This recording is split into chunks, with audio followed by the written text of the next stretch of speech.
So historically, the price crisis has always been at origin. It's always been for the growers. It's always been for the sellers. It's not been for the buyers. I mean, people are like talking about, oh, we saw a price hike in the 70s when we had a frost in Brazil. This I'm is like, not like yeah. that. And in 2019, we saw coffee at trading at less than 90 cents a pound. If that's not a crisis, I don't know what is.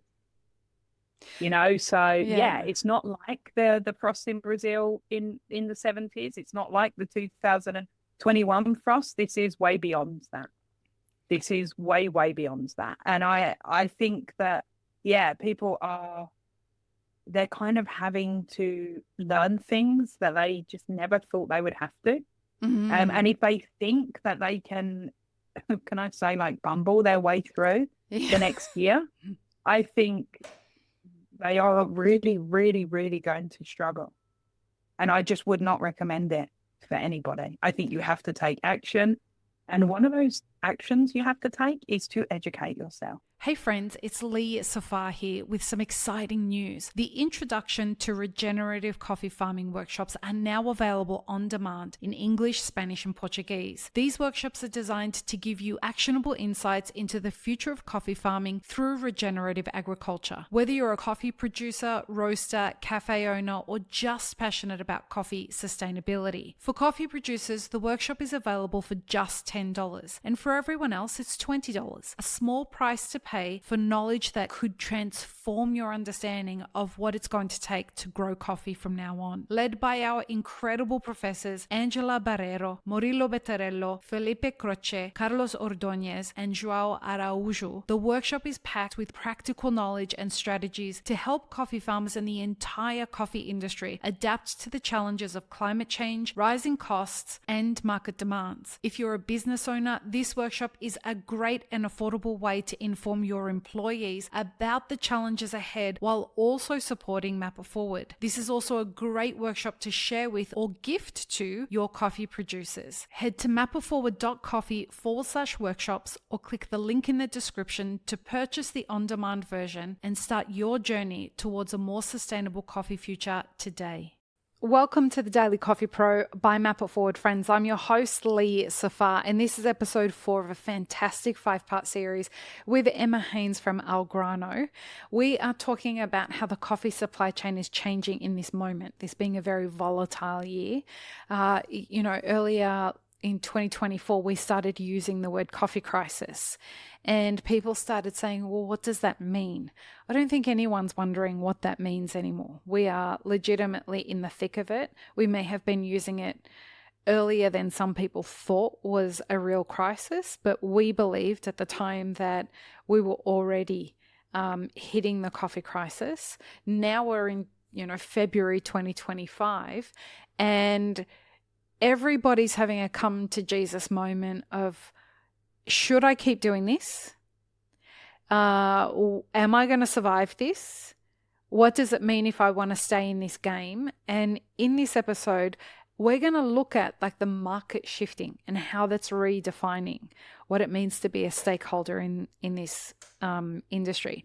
Emma, one thing that I definitely am worried about is that if people think that they can just get over this hump and then go back to being a passive participant as a stakeholder, what do you think the likelihood is of that being the future that we're going to be looking at?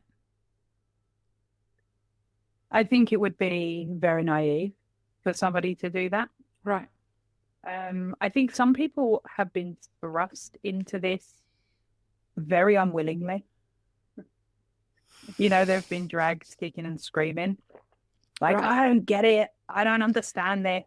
Again, I just want to make coffee. The last episode, but yeah, exactly. I just want to make coffee. I just want to buy coffee. I just want to sell coffee. Yeah. And now all of a sudden they're being forced to understand things that they never really thought they signed up for. Mm-hmm. And it's interesting when you kind of use the word crisis, because as we alluded to in the last episode, there has been a coffee price crisis for years and years and years. And this is not new.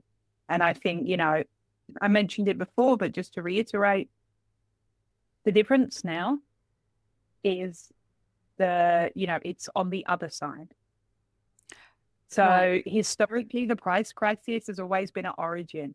It's always been for the growers. It's always been for the sellers. It's not been for the buyers.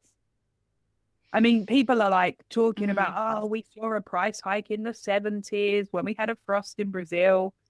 This is not like that. In 2019, we saw coffee trading at less than 90 cents a pound. If that's not a crisis, I don't know what is. So it's not like the frost in Brazil in the 70s. It's not like the 2021 frost. This is way beyond that. This is way, way beyond that. And I think that, people they're kind of having to learn things that they just never thought they would have to. And if they think that they can I say, like, bumble their way through the next year, I think they are really, really, really going to struggle. And I just would not recommend it for anybody. I think you have to take action. And one of those actions you have to take is to educate yourself and get that education from multiple people. There are so many free resources. I mean, how long on the podcast have you been talking about this? Like, people can go back and 2018. This exactly. podcast started in 2017, and we have been talking about this crisis since 2018. 1,300 episodes. Yeah, there we go. They've got plenty of education they can go and get for free, and speak to people and hear people and hear what's actually going on, and then make informed decisions. And it does seem like a lot, when you have a business to run and you have so many other things to be concerned with. But what is more critical than the main, commodity that you've built your entire business model off of? What is more important than the buying of your core ingredient? Nothing, as far as I'm concerned. No. And, nothing should be more pressing than that. And I feel that those who think that they can operate moving forward the same way that they've operated in the past, if they haven't been involved in the supply chain, I feel that there's a rude awakening coming for them. This is where those who opted for dessert for dinner and, lean into toxic positivity, don't worry, bro, it's going to be fine. We just need to give it some time to sort itself out. That's not going to wash. We are all having to roll up our sleeves and figure out what comes next. I double dare anybody to predict what the end, or to say with certainty what the end of this year is going to look like. Yeah, they'd be braver than me, for sure. And me. There's one particular stakeholder in this industry that I am left really puzzled by how they're going to participate moving forward. And that is the brand new micro roaster. Because usually their barrier to entry is spot coffee. Yeah. And there's none of it available. And even if you've got fuck tons of money and you are going to go and buy up all the spot coffee, that's a really short-term game. Yeah. And you don't have the relationships to contract coffee when you're a brand new micro roastery, nor do you have the demand. You've got to build the business that's worth it. So what happens as this market shifts and we get deeper into this crisis, and the reality of what's going on really does sink in, and that expands further than beyond just coffee, right? We've got a cost of living crisis. We've got geopolitical unrest. We've got a whole bunch of stuff that's moving and shifting on many, many levels globally.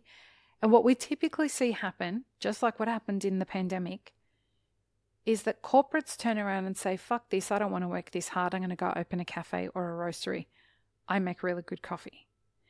And then we're going to see a whole bunch of people want to come into the industry. But how is that different this time? Yeah, I think, you're right in that that will be a massive struggle for micro roasters. I think also for some more established roasters as well. because say more. they also use spot as their business model. Yeah. And that, do you know, when I first joined Algrano, that kind of surprised me a little bit.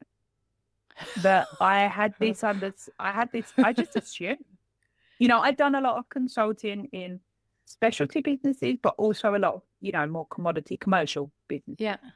And that's just how you buy. You know, you buy forward when you need a large volume of coffee, when you are, you know, that's just how you buy. So the Algrano model, to use this as an example for this particular point, is, you know, you are essentially buying from origin. You are buying direct from the producer. You are getting an offer for a coffee whilst it's still at origin. Mm-hmm. And then you can either add a bag or 10 bags or, you know, a whole container, whatever you want. If you're doing a smaller volume, you can do a shared shipment. Mm-hmm. So there's this kind of access for people that are just buying 1 or 2 bags of coffee. You can still buy direct.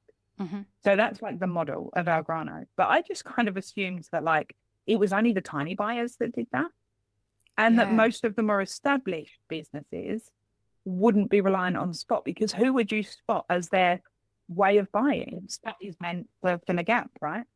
It is a kind of temporary concept. And that's the point, you know, it's like you're running out of coffee, or your coffee's late, or you just want a few bags or 1 panlet of something, you know, something just to put on as a special, and you can buy that spot. Mm. But this was actually the way most of these businesses had built themselves. They weren't familiar with forward buying. They weren't aware of harvest cycles. They didn't understand the difference between maybe an offer sample, a PSS, and an arrival sample. Mm. You know, they had been told that it was really complicated to buy in that way. Everything had been made very mysterious and grey and over complicated for them. And so they just carried on buying spot. So we have a whole industry that's grown up, and that's all they know. And so I think like we have this issue for the tiny buyers, you know, the new businesses, mm-hmm. but we also have this issue for bigger businesses, more established businesses that still are using spot as their buying model. Because the rug is going to be pulled from under their feet imminently, right? We know spot stock is that's not existent. Very difficult. Well, yeah, exactly. It's already non-existent, and if it isn't in your area, it will be soon. You know what? when I challenge businesses that have been in business for a long time, and I know that they're buying all of their coffee spot, even if it's larger quantities, no matter how you want to spin it, it's still spot. Yeah. The reason a lot of them do it, because like you, I was surprised, and when I challenge them on why they have built their business model that way, they say, I either had to invest in branding or I had to invest in my supply chain. I didn't have the budget to invest in both at the same time. So I chose to invest in brand so that it could facilitate the other. Mm-hmm. And I feel like, I'd love to get your perspective on this. I feel like that would have worked for businesses before this moment, but it was still a gamble. Yeah. And I think that the gamble is going to turn on them now.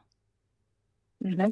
If they don't have the ability to build those relationships. And I guess if you don't have any leverage that has come to you from investing in that branding, mm-hmm. I'm not sure that that's going to get you over the line in this moment. Yeah, I mean, I think that it's difficult, right? Because some buyers are really fascinated with the supply chain. Again, you know, I teach spring courses and people are like, oh man, I love this stuff. I've just never had the time to learn it. Because again, they've maybe started a business and they're so busy doing everything. You know how it is running a small business. You have to wear every hat. You have to be an expert in accounting. You have to be an expert in HR. You have to be sales and marketing. You've got everything to everyone, right? So then these businesses, you know, hopefully if they do well, they kind of grow up. They bring in more people into the business. And like, is there ever a good time? Is there ever a good time to give stuff an overhaul? So then people are in this situation where they're like, well, it's worked for us so far. And that's where this kind of real issue is, where all of a sudden it's maybe not going to be working for them. And I'd see forward buy-in as, for me, it's like obvious, but then it would be to me, right? I teach people about it, is what I do. So of course it's obvious to me, but I see it as like the next step. You know, as your business grows up, your buying needs to grow up.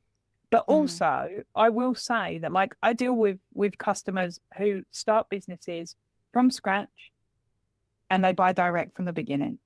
And in those instances, it's hard for me to say to them, without sounding like I'm being really ridiculous, but I'm like, I don't think you necessarily know what an incredible move you've made to found your business, you know, to begin your business, start your business in such a grown-up way.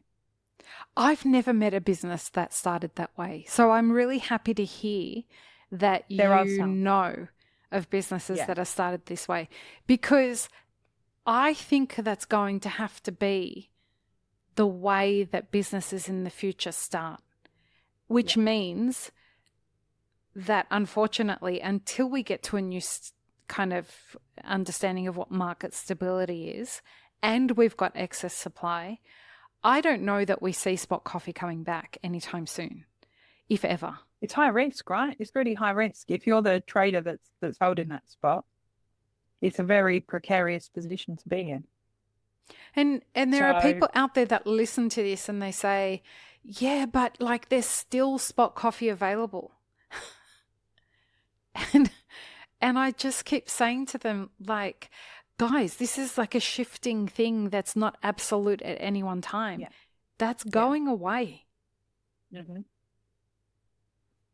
There's nothing much more. I'm done with convincing people that this is real, and I'm done with convincing people that this is something that is, we have reached a new precipice in our industry. Whether the SCA wants to talk about it or doesn't want to talk about it, and they're still staying silent about all of this, which is, on the 19th of February, it's, in my opinion, infuriating that all of this is going on and the SCA will not acknowledge that we're in a crisis.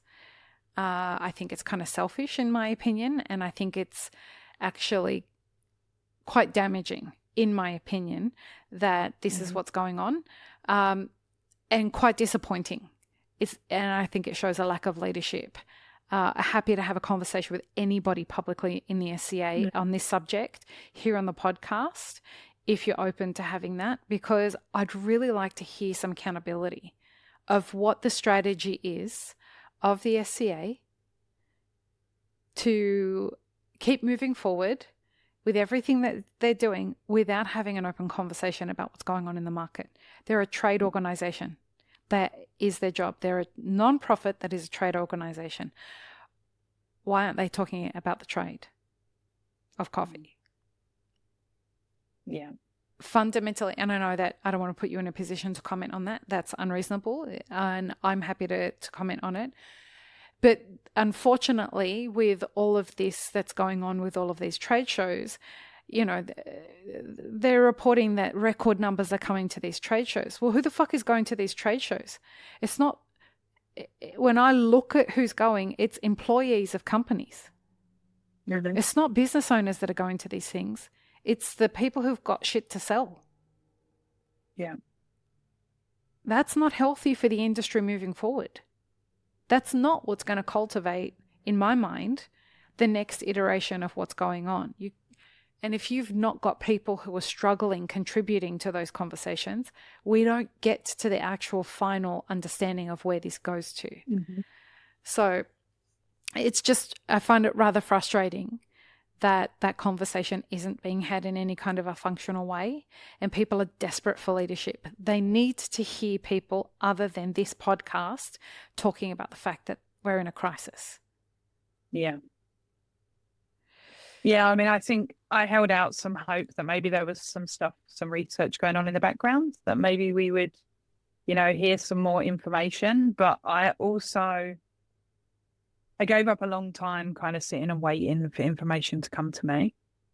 And now I actively seek it. And I'm fortunate because I've learned where to look, who to speak to, have access to some of that, which I know not everybody does. But I think that, yeah, we probably shouldn't be waiting for information to come to us. I think we have to remember that everybody has ultimately, you know, for the most part, most people have their own interests at heart, whatever that looks like, you know, and so they are, especially at the moment, they're going to be focusing on how they survive. You know, and I think that you need to, as a business owner, I think you need to invest some time in this, because that's what we're asking, right? Like, you can buy direct without the risk. You know, there are models, and Algrano is one of those. And I'm, you know, proud to say that I think Algrano really leads the field in that area, but it's not the only option. You know, you can look at securing coffee and having these better relationships and understanding your supply chain in a much better way, in lots of different ways. And what you need to invest is not necessarily money. You need to invest time, and you need to go in with an open mind, and you need to not necessarily listen to people that are trying to sell you something, and therefore trying to kind of push you one way or another. Like, it's why I always joke that I'm not a salesperson, because if I will be really truthful with people, and certain decisions may not be in their best interest, and I'll tell them that. You know, if that means they don't make a contract, then they don't make a contract. I'd rather they did that than they do something that isn't right for them or their business. You know, people need to make their own decisions. I've had so many people say to me, oh, well, you know, I've never kept a contract open, but I'm buying volume now, so maybe I should consider, you know, keeping the contracts open and maybe not fixing the price yet. And I'm like, here is the information. This is what the market is telling us. This is, you go away and you have a call with that producer that you're working with or that you're hoping to work with, and you make your own mind up. I can tell you the facts, but I'm not going to push you to make a decision in any way, shape, or form. Because number one, like, I try to do things with integrity and honestly and truthfully, and I'm not going to make a decision on somebody else's business and then be able to sleep at night. You know, number two, you owe it to yourself, to your business, to your employees, to your customers, to learn this stuff and understand it. You know, and number three, if you want to grow as a business owner, then this is the best possible time. You're learning it the hardest way.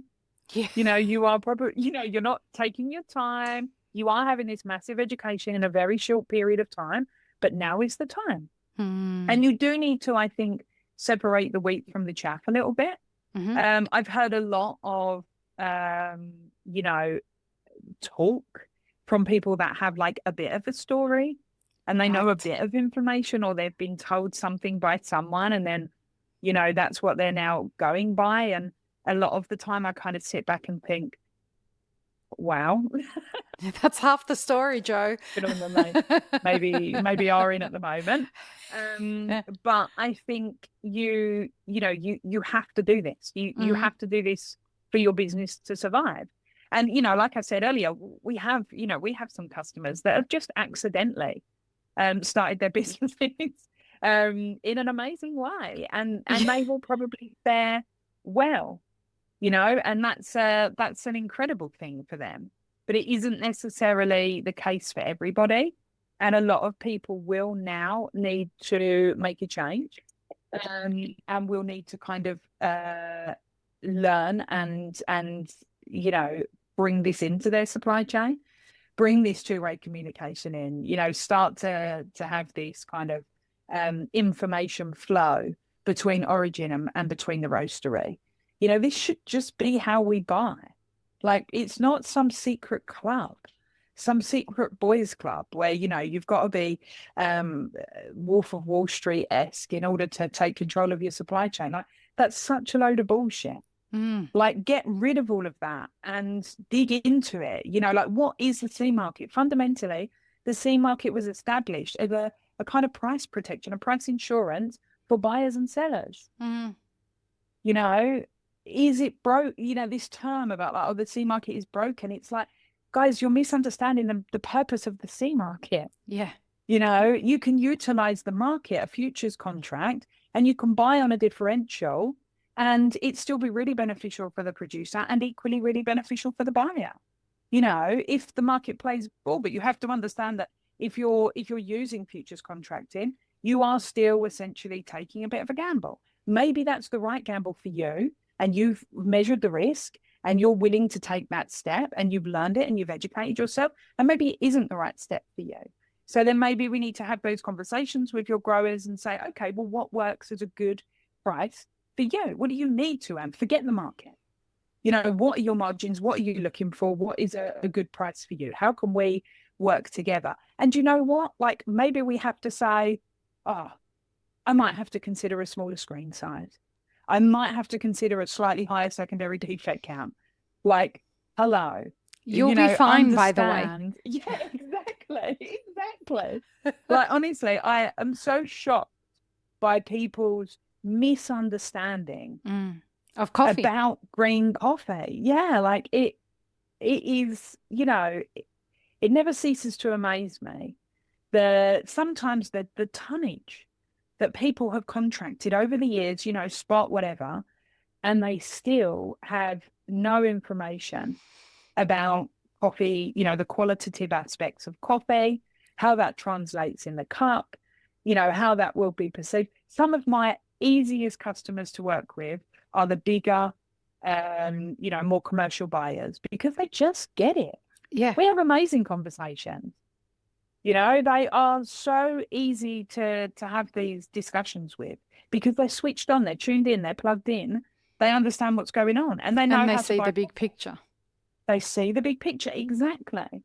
You know, if somebody's saying to you, oh, I have a really low yield this year, then you say, okay, what are you struggling with? Well, my yield overall is lower. I have way less screen 17, 18 than I thought I would. So I'm going to struggle to fulfill the contract that you want. Okay, dude. Well, what about your screens 15 up? You know, like, it should be that easy. It should be that easy. It really is that easy when you have communication. When a producer can say to you, the cup, it will cup just as good. Yeah. You know, it will cup just as good, but this is, you know, this will be on a slightly lower differential. It's going to be a more affordable product for you. What's the negative? Oh, your beans are going to look a tad smaller. Like, really? Do we care about that? There's like, with this the whole technology grinding we have thing. In roasting? Yeah. Well, yeah, and exactly. brewing. We're going to grind anyway. Oh, man. Honestly, it just is incredible. And that like, I have a specific question I want to start the next episode off with. And what we're talking about in the next episode is, what does the future look like for the coffee supply chain? And brewing is where I want to start that next conversation. Because we haven't really talked about that in this whole conversation about supply chain. Even when we talked about stakeholders, we didn't talk about employees and what the cafe looks like and whatnot. And I think all of this is forcing a new reimagining of what all of that looks like. What does it look like for younger producers, et cetera, et cetera. So join us for that final episode of this series, folks. A really fantastic series. Thank you, Emma. Peace, love, and peanut butter. Have an amazing rest of your day. I really hope you enjoyed this episode, friends. Please don't forget to show us some love by subscribing, liking, commenting, and most of all, sharing this podcast with your friends. Check the show notes for links, including our sponsors and our Patreon. And stay tuned for more great conversations on the Daily Coffee Pro by Map It Forward.